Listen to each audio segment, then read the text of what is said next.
Yes, I'm afraid you've read that right. There are mealybugs in the soil too.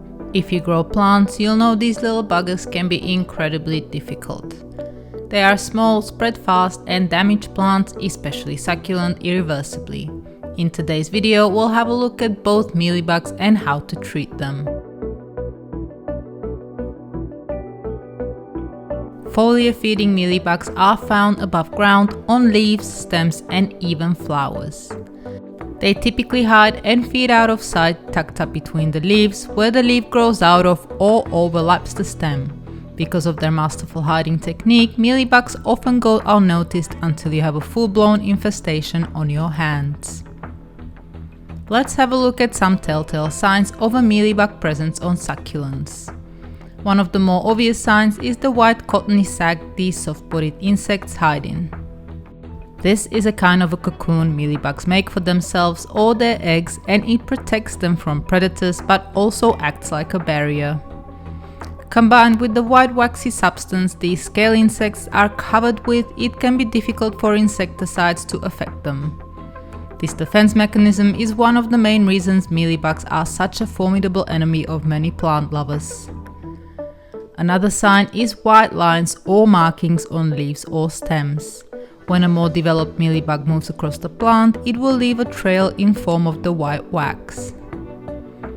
This can sometimes be hard to spot on succulents with a particularly thick layer of the dusty coating called the farina, which acts like a sunscreen. The last sign is distorted or abnormal growth. It will look like someone took small bites or made little dents to the side of the leaf. When you see this, the mealybug can already be gone or dead, but there's also a possibility she left an egg sac or offspring behind. There's a few different mealybug species and some lay eggs while others can give birth to live young. Mature mealybugs are quite slow, and once they find their plant, they don't tend to move much. But it's a different story with the young called crawlers. There's usually a lot of them, and they can spread well beyond the plant they were born on. The crawlers and young mealybugs are usually a greyish colour, as they've not yet developed enough of the white waxy coating.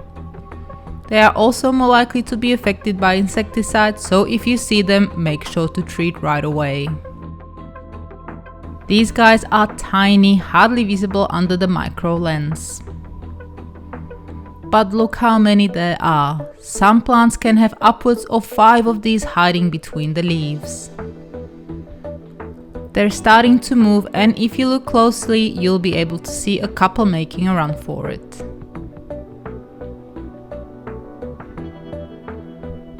My apologies for the shaky footage, it's incredibly hard to get the focus on the right part of the plant.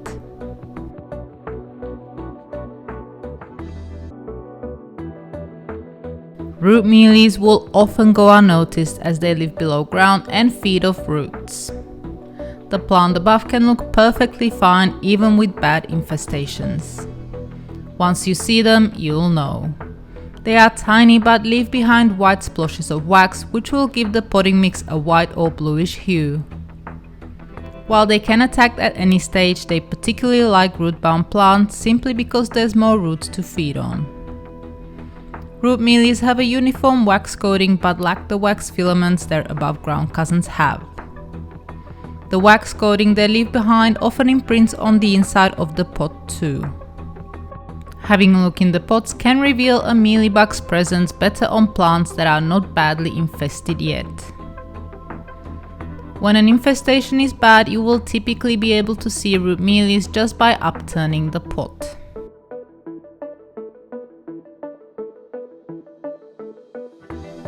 There's a few options available. Some are harsh insecticides while others are more eco-friendly. But before we start going through them, it is important to note that these treatments may have varying success depending on where in the world you are. This can be due to the climate, species of mealybug you're dealing with, and their age. What works for some may not work very well for others. I've been running my succulent nursery for over 10 years now and have not yet found anything that works 100% on mealybugs, especially mature ones. Here the climate is very favorable and mealybugs can spread pretty much all year round and grow quite big, therefore more resilient. The best thing you can do is monitoring and checking your plants fairly often. This is my favorite method, checking and making sure the growing area is clean. Pests like mess so they can hide and lay their eggs in a safe, hard to see spots and evade predators. If you keep your growing area tidy, it is less likely mealies will have a good spot to go unseen. And while you're checking, make sure to cover areas like water dishes, pot rims and clean dead or dying leaves of your plants. If you do find mealybugs and it's just a few, the best thing to make sure they're dead is to squish them. Toothpick or a skewer work great. If there's loads, you have two options, using pesticides or binning the plant. If it's bad like this, I often go for the latter as I cannot afford an infestation. If you want to try to save the plant, you can try chemical control. However, as mentioned earlier, this may not kill all of the mealybugs. You'll also have to consider potential damage to the plants as many pesticides can cause burns to the leaves. These treatments will work best at crawler level of mealybug development. If there's a lot of crawlers, oil-based or detergent-based products can be used and should be quite successful. The pesticides that should do the trick will be different around the world, so just Google oil or detergent-based mealybug control or treatment. Some universal products are neem oil or insecticidal soaps. For full-blown infestations with lots of adults, systemic treatment may be required.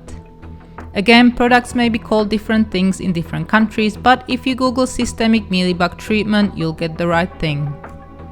The active ingredients in these are usually imidacloprid, diazinon or buprofezin in treatments for ornamental plants.